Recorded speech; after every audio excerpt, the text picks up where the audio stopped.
What's up, guys? This is Colin here with Up North Outdoors, and in this video I'm going to do a full walkthrough of my Sherp camper conversion. If you're unfamiliar with what a Sherp is, to put it simply, they are the most capable off-road vehicle on the planet. These things can traverse lakes, rivers, swamp, bog, rocks, timber, brush, whatever you can throw at it, these Sherps can do it.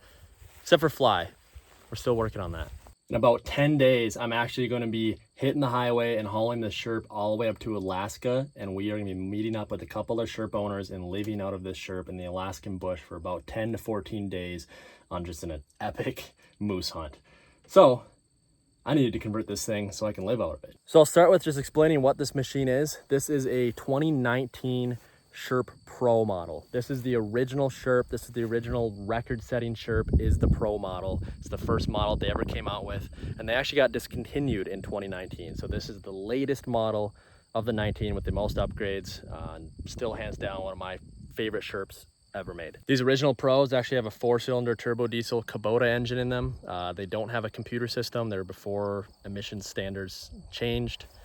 Thanks, Biden. All right, so we'll start with the exterior, everything we did to it that's not factory, and then I'll work our way into the interior, how I have this thing set up. So starting with the front of the machine, we added a couple things. One is we added a front light bar. We're probably not gonna be running much at night, but it's nice to have that ability to light up a 40-acre field if you have to get out in a bad situation, or if we're out late cutting up a moose.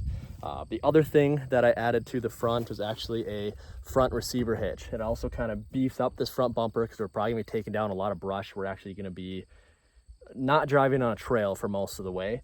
And then we have a receiver on the front, which I'll actually be able to slide my winch. I have a 5,000 pound, 5,500 pound worn winch that I can slide in, and I have winch wiring ran to the front in the back of the machine. Moving to the side of the Sherp, really the only things that I added on the side were the camper windows. The Sherp Pros originally came with just no windows in the back of the side. So we actually came up with this. This is the perfect window that fits within the rivet lines here, and it's got a nice screen on it, so when we're sleeping in there at night, we can get some fresh air. Moving to the back of the machine here, added a couple things. First thing is we added these flush pod LEDs. These are actually 120-degree floodlights, so they don't shoot very far, but they make it so you can see all around close to the Sherp. I actually wired these up into the reverse, so when you put it in reverse, they come on automatically, and then I also have them on a switch. So just be able, again, we're probably not gonna be running at night, but it'll be nice to be able to see if we had to at night, or could even set up the Sherp and run these floods if we're cutting up an animal or something like that. Then moving down, I added a pin-on receiver hitch here. It just has a little tube bumper in the back, factory.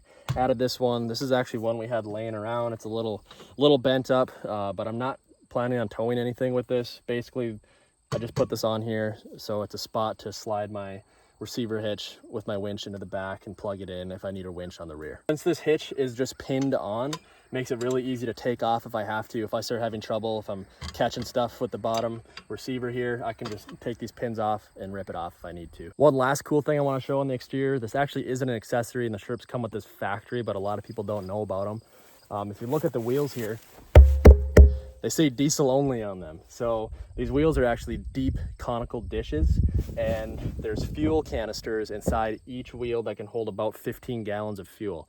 So I'll actually be filling each one of these full with probably about half full with diesel, just to keep the weight down a little bit.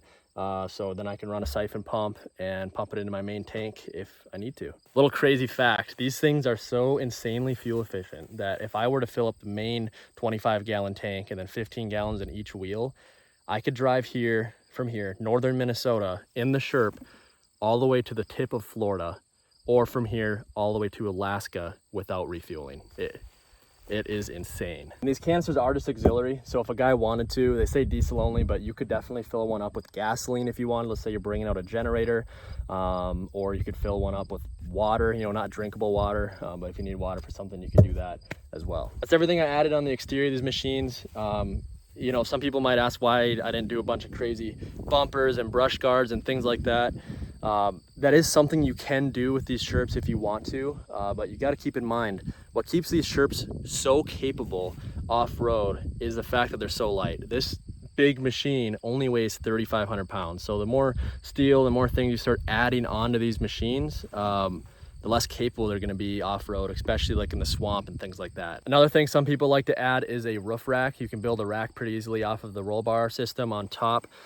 I was 50-50 on doing a rack. I decided not to because the guy we're going with, he said a lot of the area we're gonna be going through, there's gonna be thick willow trees that are kind of, you know, growing over each other. So you're gonna have those branches scraping on top the roof your entire way. So I didn't really want to strap anything to the roof because there'd be a good chance that it would get shredded or get ripped off. So I just opted out from having the roof rack. Another thing too to keep in mind with the Sherps, if you add a roof rack and you pile a bunch of gear on there, one, you're adding weight, and two, you're actually raising the tipping point of your Sherp. If you put a bunch of heavy stuff up there, your Sherp is not going to be quite as stable as it would be if you kept everything inside of the cab. These Sherps look like they could be kind of tippy, but the whole top of the machine is actually just aircraft grade aluminum. And your engine and transmission sits in the belly of the machine. So your center of gravity is actually just a little bit above center of the wheel.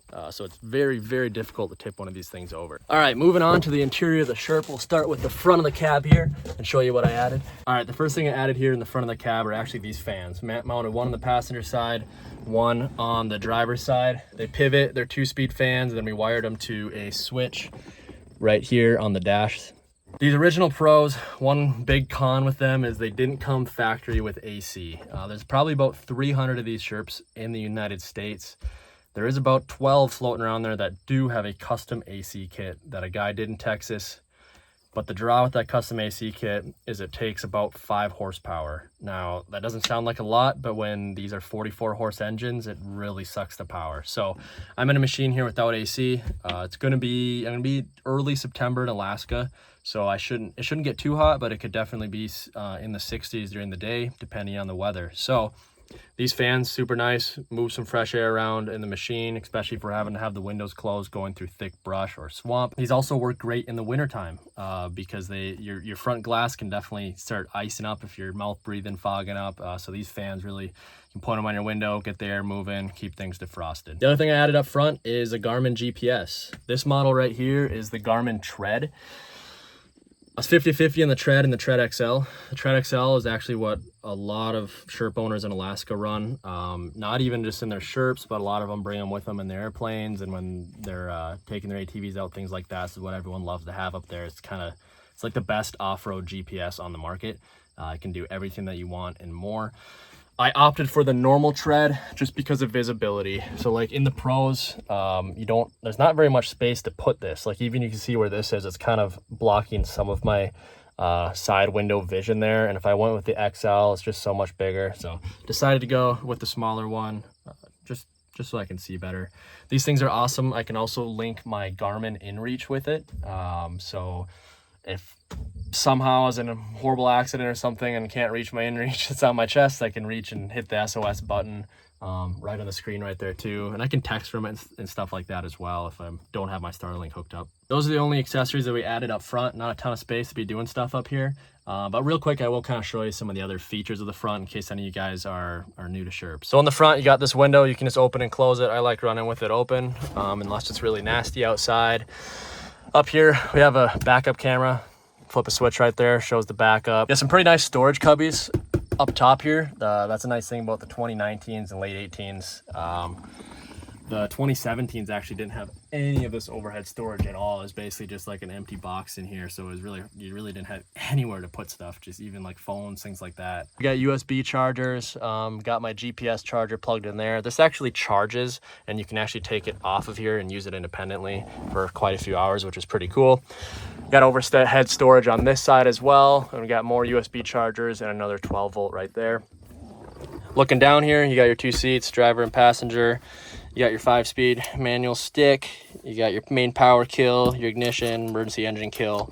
And this switch right here actually activates your secondary battery. So these Sherps have a pretty cool feature where they actually have 2 batteries on board. You only run everything off of the one 12-volt battery, but there's a second battery that's always charging but never used. So let's say I leave these interior lights on all night and I wake up in the morning and my Sherp's dead. Oh crap. Well, all I have to do is just flip that switch and then that secondary battery will jump the first battery to be able to fire up the Sherp. So it's a really nice feature these things have in case you do an oopsie. Also have a roof hatch. You can pop up just like that. and you're good to run with this roof hatch open. So it'll be super nice for scouting for moose. You know, we can just stand up on the seats and you can actually get pretty good visibility up here, just standing on the seats, being able to glass and see the pretty views. I'm super excited. Before I start showing you guys what I got going in the back, I'd like to remind you, if you like this video, if you're new here, click that subscribe button, hit that thumbs up, really helps out a ton. And if there's anything that you guys think maybe I missed, maybe I should add, maybe I should change, leave a comment below. I love hearing you guys' opinions on that stuff. And yeah, I would encourage you guys to follow along on this adventure. Next video will be probably on the Alaskan Highway, so it's super exciting. You can also follow me on Instagram, Up North Outdoors with a Z. I'll be kind of documenting the whole adventure on there, and a lot of updates, things like that, they will see there first before YouTube. You can also follow us, our Sherp USA page, sherp.usa at Instagram, and Sherp USA on Facebook. We'll be doing a lot of posts and things like that, this Alaskan adventure on there. And if you just like Sherps, we do a ton of fun stuff there. All right, moving to the back. First thing I want to show you is this sweet front step upgrade that we have. So, doesn't seem like anything special, but factory, these Sherp Pro tailgates actually sit right here at a 90 degrees. So they're about hip level and pretty difficult to climb in and out of, especially all the time, in and out, carrying gear. It just kind of stinks. So we ran chain extensions, and then we custom got this piece of metal bent that makes the perfect steps, so you don't have to step very high at all to be able to step up and walk right into the Sherp. And they also got cup holders when it's flipped up, passengers in the back. So moving in the back here, the main first thing you'll notice are these big side bunks. That was my first priority, is to make sure I have some comfortable beds in here, because you're not gonna last if you're not comfortable sleeping, especially for a long period of time. It's gonna make a trip miserable. So where I have these bunks set up is actually on the fenders of the Sherp. So factory, the Sherps have basically a flat fender right here, but it's only probably, I don't know, probably maybe my torso wide, you know, probably about that wide.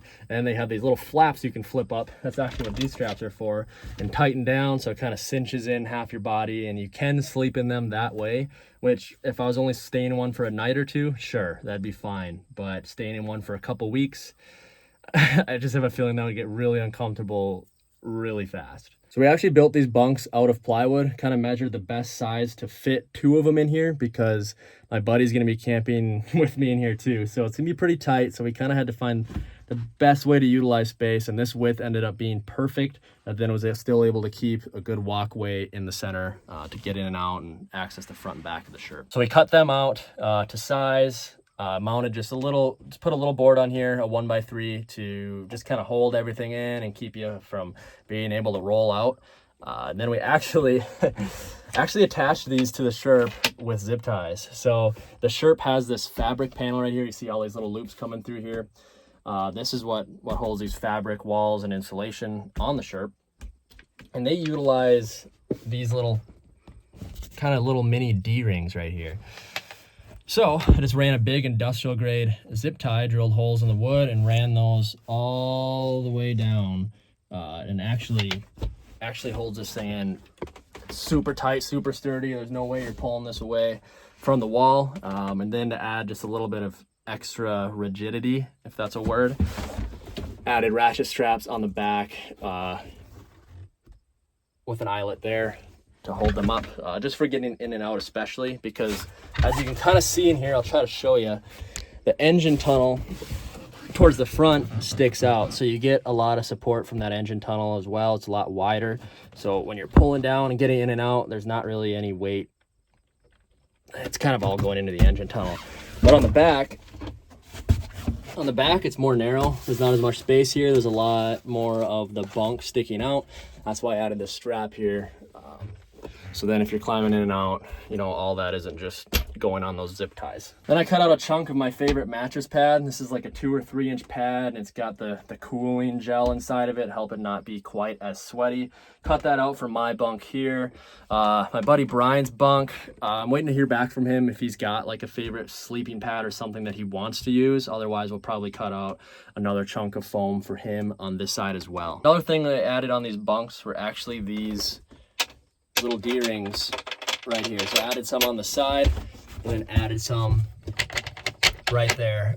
So those will be nice to be able to strap gear down like these. These are all my camera boxes, and then be able to strap down our firearms, things like that. As we're driving out there, you know, flatland, everything's fine just sitting here, but when we're climbing mountains and doing the stuff we're going to be doing, I don't want stuff flying around down here. So it's really important to me to be able to have everything secured down tightly. So we just kind of added D-rings everywhere on these beds because they'll make a good platform for everything to stay. Keep in mind, I was setting this up for 2 people. If you were doing this by yourself, I'd probably do it a couple different ways. I'd probably just do one bunk and then maybe set up the other side without a lip and maybe not sticking out as far, and kind of have that as like a table that you could sit and eat at, and work on and things like that if you wanted to. Or another thing, we've actually built one out like this before, is you can fit a queen size mattress in the back here. So you could set up kind of a center support, put a queen in here if it's just you or your wife or something like that, or I guess a buddy that you're really friendly with. You could do a queen mattress inside of it, and then you can kind of just store everything under. But we're gonna be muddy and we're gonna be probably walking in and out of here a lot, so I kind of like the idea of not having to crawl over the bed to do everything as well. Another thing that we added were cargo nets, because the big thing with this is storage, and being able to just have a place for everything. So we added nets on each side, and then I added a net on the top. These actually, you're able to secure the bottom of these nets, the side ones, with where these flaps secure in. That's how you do those. And then the top, they just clip on. They share these same clips as these straps. And where I have the ratchet straps on the ceiling, those are already installed factory. And then for the center one, we riveted on some D-rings on the front, on the roll bar. And then in the back, there was already existing factory ones to run the top. So these are really nice to have just for all your light stuff. You can see I have a couple life jackets up there right now. You know, we can throw clothes up there, blankets. We got a little survival first aid kit pack right there. Basically, you know, toilet paper, napkins, things like stuff that's not heavy. We can kind of get up out of the way off the floor, and we kind of each have our own on each side of our bunk, you know, and keep our phones and things like that up there if we want to as well. Since we're on the subject of storage, kind of go through how I'm going to be storing everything and what I've added to do that as well. So of course, we got the straps to be able to strap things to the bed that are in boxes and cases. We've got the net for light stuff. We have a couple factory storage options as well. So we have the front cubbies, and we have this cubby right here. Another good spot. Got quite a bit of room to be able to throw stuff up into. And then right here, this center floor panel actually comes up. But as you can see, it's kind of covered by these boxes and a bunch of other stuff. So what I'm going to be putting in the floor there is a big tub with a bunch of room. Is I'm going to be putting all of my spare parts for the Sherp and all of my tools. Basically the stuff that I hopefully don't have to access, because I'm going to have to tear everything out to do it. But if I did have to make a repair, I did have to get those parts. To work on the Sherp, you need to pull all the floor panels anyway, so all the stuff would have to come out either way. So that's where I'm going to keep all that stuff. It's also probably going to be the heaviest stuff. So be able to keep that down by the belly will help keep that center of gravity low. Another thing I added are these storage totes. These are actually Sherp specific totes. They fit perfectly in these areas right here and right here. And you can actually strap them together, and they're the same height as the engine tunnel, and you can use that as another spot to sleep if you wanted to. We're not going to be using them for that, but we will be using them for storage. So I have those strapped to the side. They actually have factory little D-ring spots to be able to run a ratchet strap just like this to mount them. And that's probably where we're going to keep most of our camping stuff and our clothes. So my buddy Brian, he's going to get a trunk, and then I'm going to get a trunk, and we're going to try to fit pretty much all of our stuff in those trunks that doesn't fit everywhere else. Moving on, another thing I added is a big old battery bank, or battery generator as they like to call them. This one's brand is EcoFlow. I'm not sponsored or anything. There's a ton of other brands out there that make the same thing, but this one had good reviews online. So this is what I'm running. I don't know the specs of it off the top of my head. I can have all that in the description for you guys if you're interested, but I have this big power bank, and pretty much I decided on that instead of a generator. For one, I don't have to deal with bringing along gas and running out of gas. And 2, noise. I'm not having to run a generator all night. And we also might have someone else coming that's going to bring a generator just as a backup, just in case. But the cool thing is how I have this set up, I can actually use my Sherp as a generator if I need to. So this battery bank, I have that to be able to charge all of my camera equipment, because I'm going to be recording this entire thing. So I got GoPro batteries, Sony batteries, phones, drone, all that stuff I got to be able to charge every night. Charge my laptop, because I'm going to be dumping footage on that every night. Be able to charge our phones, walkie-talkies, you know, anything electronic, we'll be able to charge off of that. And then I can charge that battery in 2 ways. I've got a foldable solar panel here, so when we're set up at our main camp, I'll always have that out and facing the sun. It's just portable, it sets up, has a little stand so I can move it, you know, depending on the direction. I was thinking about doing panels on the roof originally, but since we're in Alaska, the sun is normally not actually straight up overhead. Normally it's at in a pretty extreme angle. So being able to prop this up wherever I need it will be great. And then 2, we added this EcoFlow booster charger. So that's actually wired straight to the alternator instead of plugging it into a 12 volt. So this Sherp engine, when I'm running the Sherp, will actually be charging that box. So if, let's say, we had a few days where there's no sun and I wasn't getting a good solar charge, I could idle the Sherp for a while and be able to charge that bank back up as well. Another cool feature with this is, let's say I somehow killed my main battery and my backup battery somehow, and I lost the 2 other Sherps so I can't get jump started. It has a backfeed option with that alternator charger, so I can actually switch that battery to backfeed and it'll trickle charge my main battery, which is pretty cool. Probably won't use it. The only instant I could see using it is if I'm running my secondary diesel heater all night. If it ends up being really cold, these Sherps actually all came factory with it's called a Webasto heater. So it's a little turbine diesel heater. So it runs without the engine running, and it runs off of diesel. So it takes just a small amount of electricity to run a little fuel pump that feeds it diesel as it burns it all night. That can run for about 8 hours until it kills the main battery. So let's say we're sleeping. If I thought I'm gonna be running that all night, I could switch that EcoFlow to backfeed, and then I could have that heater basically running off that EcoFlow and supporting the main battery. But I don't really foresee myself probably running that all night. If anything, maybe turn it on for a few hours. But it's nice to be over prepared than under prepared. The other main thing that I'm going to be using that battery bank for is running Starlink. So I don't actually have the Starlink in here right now. I'm using it at one of my shops that don't have internet. It works, by the way. It works awesome. I've actually used it camping before. So I have the Starlink, like the RV setup. It's just a little rectangle satellite dish that I'll be able to strap up here with everything else, and then a little router. So I'll be able to plug that in at night. And before you guys are like, oh, Colin, you're ruining the experience, the honey in the bush, having high-speed internet. Yeah. I know. I hear you. I get it. But I've got a 1-year-old daughter at home, almost 1.5 now. And I'm going to be gone for almost 3 weeks on this trip. So there's no cell service where we're at. So to be able to FaceTime her every night is a big reason that I agreed to actually going on this trip. Because that's going to be probably the hardest part for me on this Alaska trip, is just missing her and missing my wife, of course, too. So I'm not going to be running all day every day.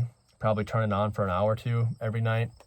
Be able to check in, FaceTime my daughter and wife, check in with everybody else, and then maybe be able to upload some shorts and stories and things like that. It's pretty much what I'm going to be using that Starlink for. And if other people want to be able to text and message people, if they don't want to use their Garmin, they can hop on and they can iMessage people, or whatever they want to do, scroll on Facebook Marketplace for a couple hours. So that's going to be nice to have. I also have my winch cable wiring under that center floorboard. That's another thing that I'll probably never have to use, but it's nice to have just in case. I haven't had to hook up a winch to a Sherp yet, but if we're climbing steep grades and things like that, or really have these weighed down, it would be nice to be able to hook a cable up to one if we had to. So that's under there, and I can run that, and it's a long enough length where I can run it to the front receiver or the back receiver. And then I have my winch down in there as well. I think that pretty much sums up everything that I've done and added to this Sherp. Again, if you guys have suggestions, leave a comment below, or any questions, I'd be happy to answer them. If you guys like the video and want to see more, please hit a thumbs up and subscribe if you guys want, especially if you want to follow along in this adventure. Super excited. We'll probably be hitting the Alaskan Highway here in about 10 days, probably only 4 or 5 days once this video is uploaded, and we'll be doing updates from there. All right, I'll quit yapping. That's all I got on the build of the Sherp. I would encourage you to follow along this last little segment and listen to the Bible verse of the day.